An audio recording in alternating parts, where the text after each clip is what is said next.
I never thought starting over at a new school would turn into this wild roller coaster. But man, looking back, it's like one of those stories you hear and think, no way that happened for real, except it did, right here in my life at Willow Creek High in Denver, Colorado.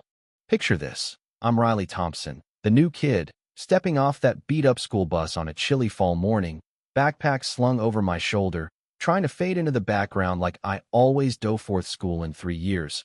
All because my family's got this nomadic vibe from dad's crazy job, but more on that later.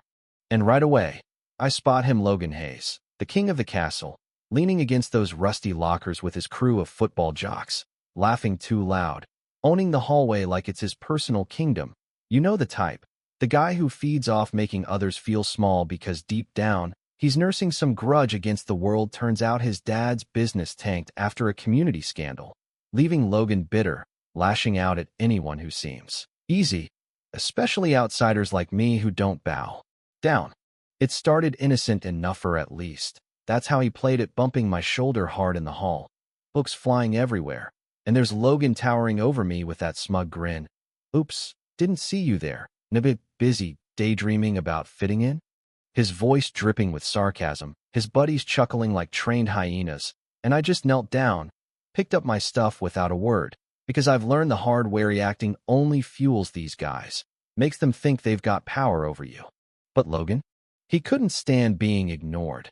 It poked at his ego, especially since his family's fall from grace had the whole town whispering behind his back, so he amped it up, tripping me in the cafeteria. Hey, princess, watch your step next time. His laugh echoing as food splattered, kids staring, and me? I straightened up, shot back coolly. Didn't know cavemen still roamed these halls, which got a few oohs from the crowd. But inside, I was boiling, wondering how long I could play it cool before something snapped. Then came the twist that flipped everything. After school, he's waiting by the parking lot, cornering me alone. No friends this time. His face twisted with that fake confidence masking his jealousy. You think you're special, huh? Acting all tough like you don't need anyone. Well, newsflash, this is my turf, and outsiders like you get taught a lesson. His words sharp, fists clenched, pushing closer, and I just stood there, heart pounding but steady, whispering, "You really don't know who you're messing with, Logan. Walk away while you can." He scoffed. Oh yeah? Prove it. And that's when I hit the button on my phone, the roar of a souped-up Mustang pulling up, window rolling down.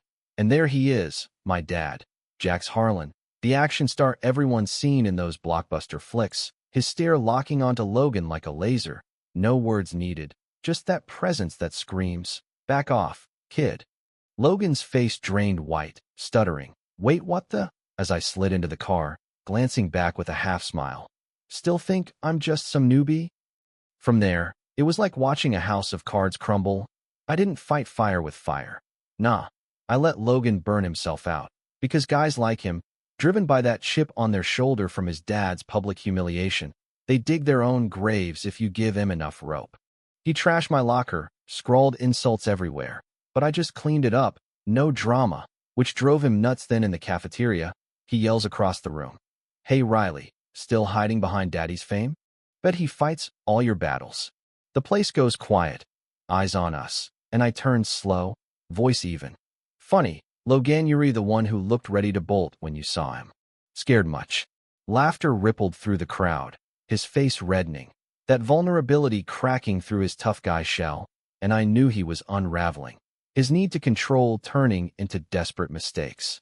The climax hit like a thunderclap. 2 days later, the school's buzzing before I even walk in.